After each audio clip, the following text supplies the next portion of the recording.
What's going on YouTube? Q back here again with another video for you. Today's video, I'm about to go over what I think is the best GT350 to buy. And I'm going to be considering the regular GT350s and not the R, even though I'll give you a few details on the Rs as it changed over the years. But I'm going to start with the first model year it went into production, and I'm going to go all the way till they ended production on the GT350s. So if this is your first time stopping by, I have a 2019 GT350, and I'll talk about that more at the end of the video. But I'm going to go through the specs over the years, what changed, and what I think is worth it to help you buy the right GT350. So before you leave, don't forget to like, comment, subscribe, hit the bell, browse the channel, share the video if you would, please. So let's jump into it.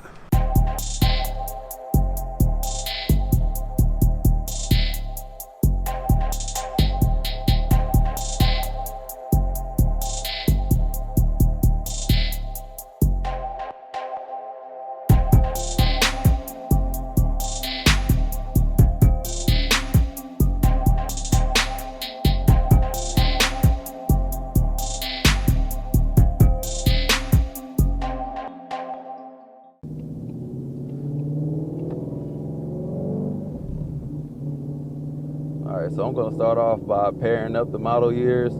So 2015, 2016 is the first model year for the GT350. And those came pretty bare bones. Like, you could also get those without a radio.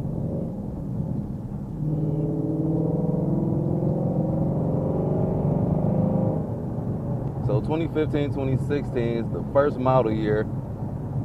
I would stay away from those just because it's the first model year. Brand new engine, never before used in any other vehicle. I would stay away from those, especially in the GT350, because that wasn't its best year, and there were some catastrophic problems that could happen under those engines. And since these are out of production now, they're probably out of warranty now. If they're not out of warranty, they're very close to being out of warranty. So I would stay away from those.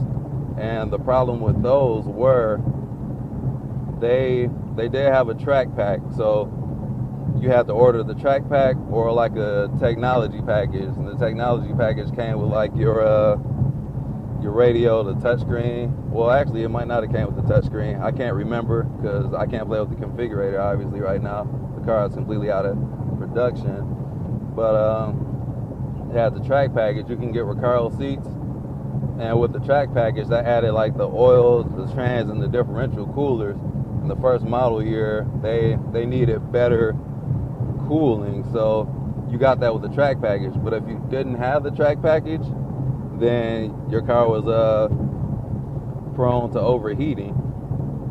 So that's the main reason I would stay away from the 2015 and 2016s. They're the first year of production, they're out of warranty, they didn't have a lot of options to them. And then for sync, they were using Sync Gen 2, which was a very buggy, very laggy screen. And then I don't know if it had the big touch screen or the small one, but the small one, it was reliable, more reliable than Sync 2, but it just looked cheap because it was only 4 inches.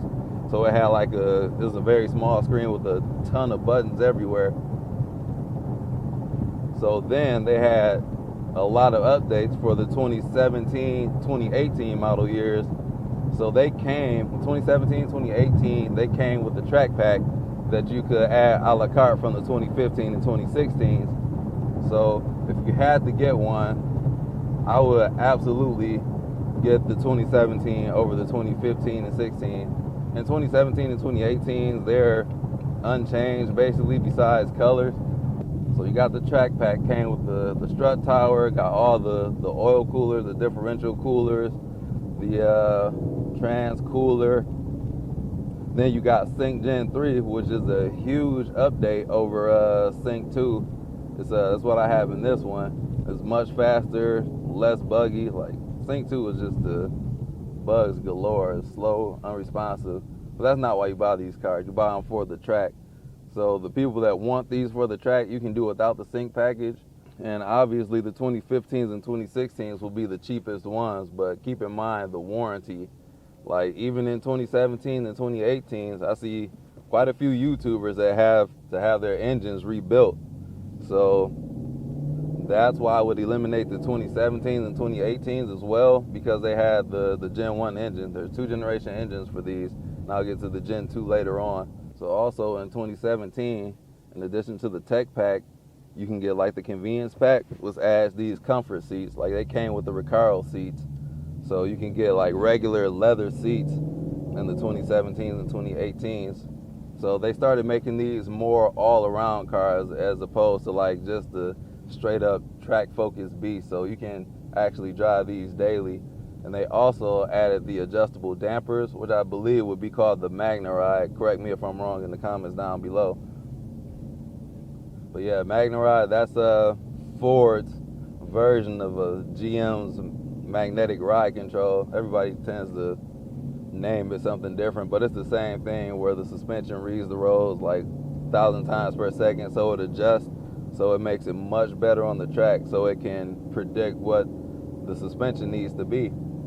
And so 2018, that remained unchanged, majorly unchanged. They added a few new colors. So 2017 and 2018, I actually considered the 2018 before I got this, and that's before I even started doing research on it.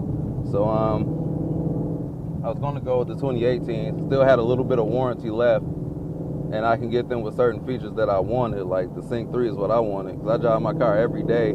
It's like 30 degrees out here, and I'm driving mine right now. So I like the option to be able to take it to the track and do spirited driving, as well as live with it on a comfortable basis.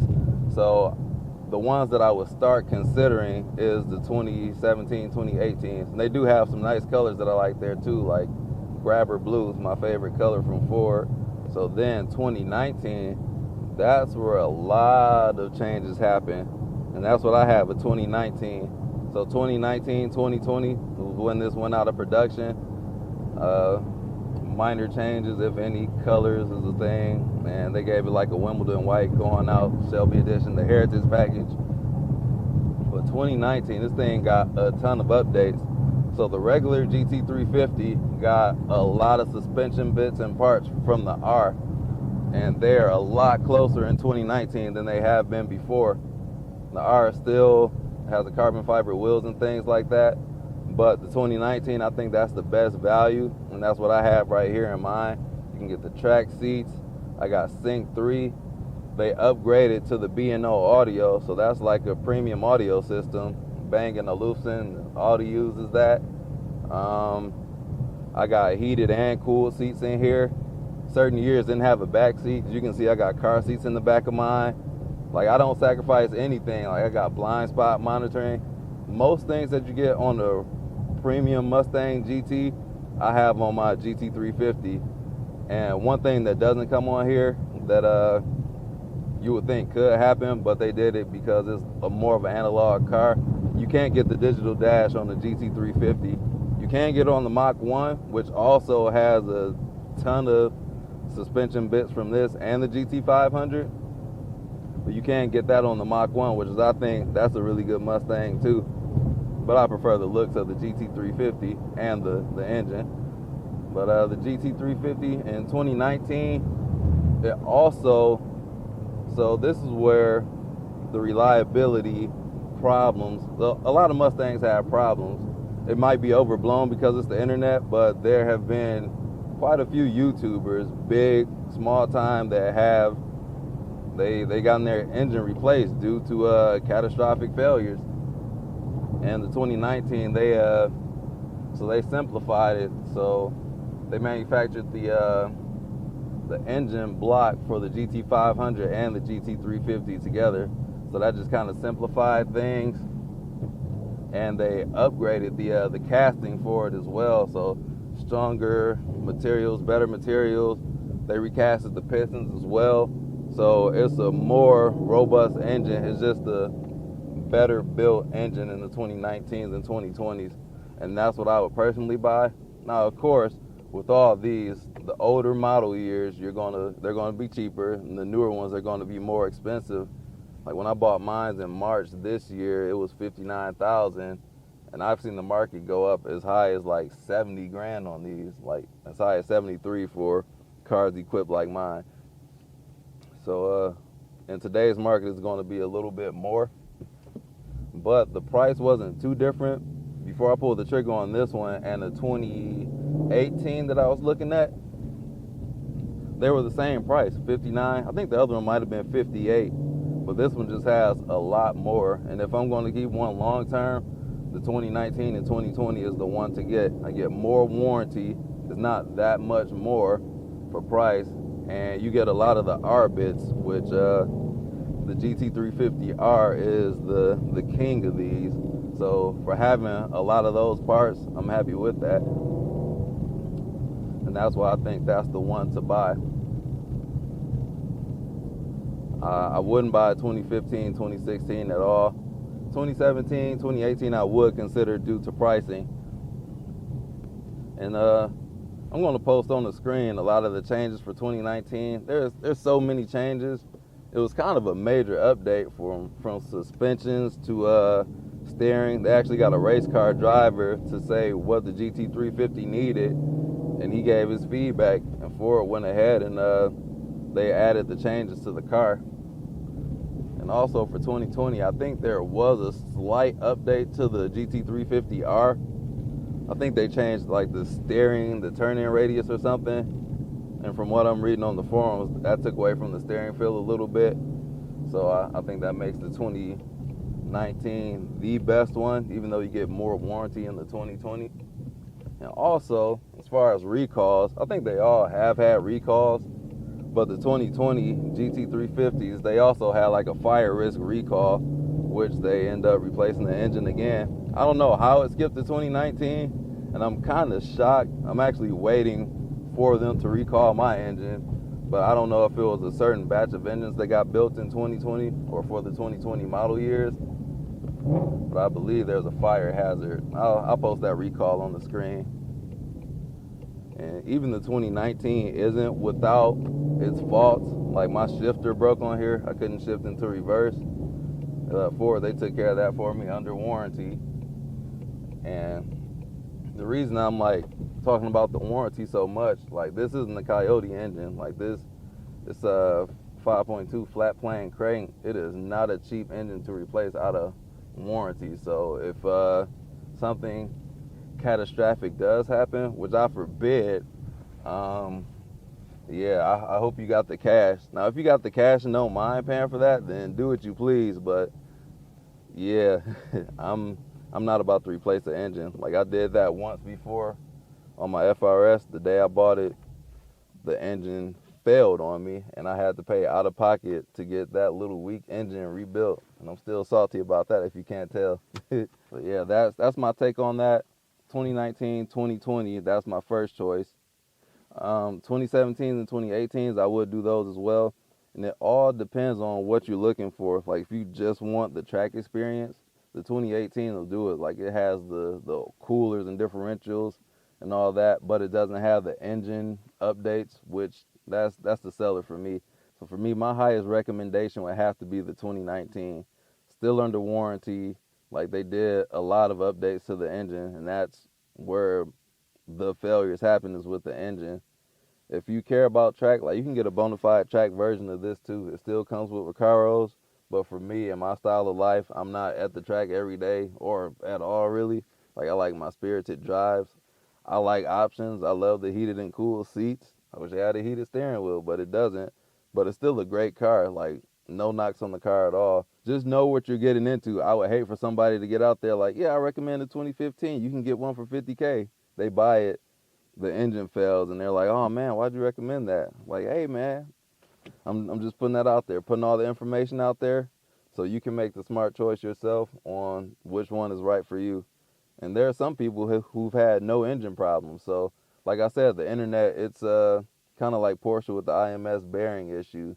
Like it, percentage-wise, it's very small to where that failure happens on those cars, but the internet is kind of overblown. That may be the case here. Like I've seen people saying they had no problems with their 2018 and older Mustangs, and that's true too. But if you want to be protected by warranty, 2019 plus GT350.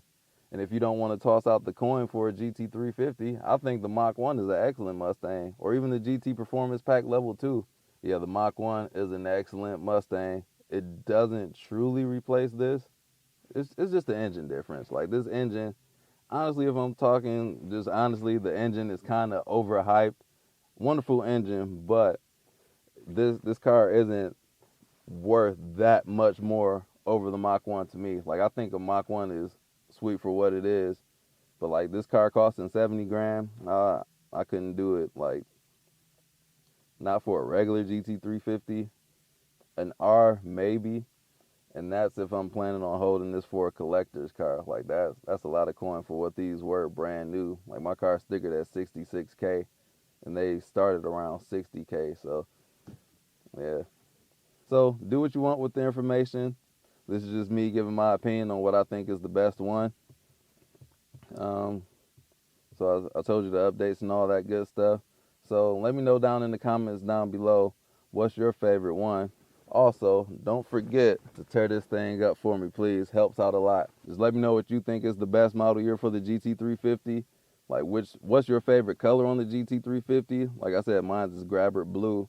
Q here checking out. Don't forget to like, comment, subscribe, hit the bell, and I'll catch you all in the next video. Peace out.